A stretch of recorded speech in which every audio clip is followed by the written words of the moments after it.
You brought up two very good points here. I think one being that sometimes it's not just about looking on the country level, because when you hear about a certain country and when people talk about it, it's usually the tourist hotspots, right? If you talk about Spain, it's Right. like Madrid, Barcelona, and stuff like that. And like you say, if you talk about Czech Republic, they're talking about Prague, and if you talk about Hungary, people are only talking about Budapest, right? But outside of Yeah. Budapest, there's so many untouched areas that are not that Budapest is very expensive, but in some sense, there are places outside that are way cheaper and there's a lot more local atmosphere to it they can enjoy. So sometimes it's worth like not just dismissing the whole country based on what you hear from maybe the capital city or the tourist hotspot, because there are other areas that you can explore, right? And the other Yeah. point was really about currency exchange, because obviously we're I think Argentina is an example that I'm very familiar with, having spent like a year plus there. We talk about the blue rate being like almost 2 times Yeah. cheaper than the official rate, whereby there's this market or black market, or not really in some sense, because you can also get a very good rate through Western Union, but the currency exchange rate is just so different. And when I spoke with expats who has been in Argentina for like decades, they were saying when they first arrived, the US dollar to the Argentinian peso was 1 to 1. Now it's like, I don't know, Yeah. now it's like one to like Now it's some hundreds. crazy Yeah. amount.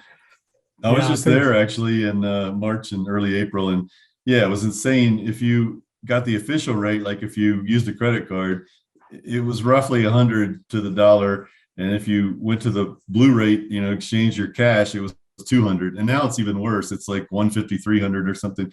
But it just it kind of boggles your mind, because you think, oh, I'm going to take money out of the ATM and go do my thing, pay with a debit card or whatever. No, you don't want to do any of that. You need to have cash.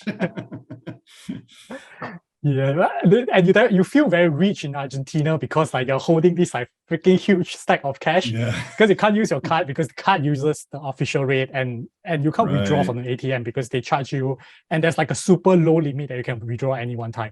So it makes And no even sense Uber, like whatsoever. you don't think about that, but Uber's through your apps. So you're getting the official rate. But if you take a regular taxi, you pay cash. Yeah, so there's like a lot of, I think when you travel, you start traveling around the region, there are things that you just suddenly realize are like you just don't expect it if you are coming from like a more developed or first world country. You'll be like, what is this? Like, what's this weird thing that's happening here? So it Yeah. always pays to like do a bit of research before you start diving in, and then you realize that hey, there are some like different things here. Yeah, and see if you can find out when that article was written if you're looking at prices on something, because it changes a lot over the years because of the exchange rate. And there's a website, I can't remember what it's called, but just Google historic exchange rate, and it'll show you over the years, how it has changed.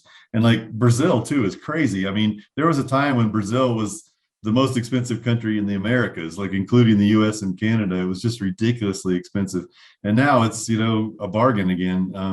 And it's all because of where the exchange rate is. And I mean, it never should have been that expensive to start with. It was like a bubble thing. But yeah, it makes a big difference. And like right now, Thailand's pretty reasonable, but there have been other times when the exchange rate has been way more unfavorable than it is right now. And that can have a big impact on everything you're spending money on. Yeah, it's interesting because I think one of the recent example is the fall of the euros compared to the dollars, right? So if you actually come from the States, Europe is technically supposedly a cheaper destination now compared to like a year or two ago, because the exchange rate for the dollars is so much stronger compared to the euros now. So there was this dilemma when I think about it. I'm like, now it's a bit more expensive to travel, but then with the exchange rate, it seems like a good deal to go there. And I think I Yeah. was getting a notification on my like those finance wallet apps that the Japanese yen is now also at its all-time low. So Japan is by right also like cheaper to travel. And I know a few years back, the lira was like extremely low as well. So these are certain things that I think people can look at when they are trying to like figure out where to go, you know. Yeah. And that's important too. If a place was on your bucket list, as they say, if it's someplace you always wanted to go, like if you always wanted to go check out the temples in Kyoto in Japan, then this would be the year to do it when they finally open back up. Because first of all, it's never been this cheap if you have dollars or you're earning dollars, but also things are probably going to be reasonably priced because they haven't had any tourists for 2 years.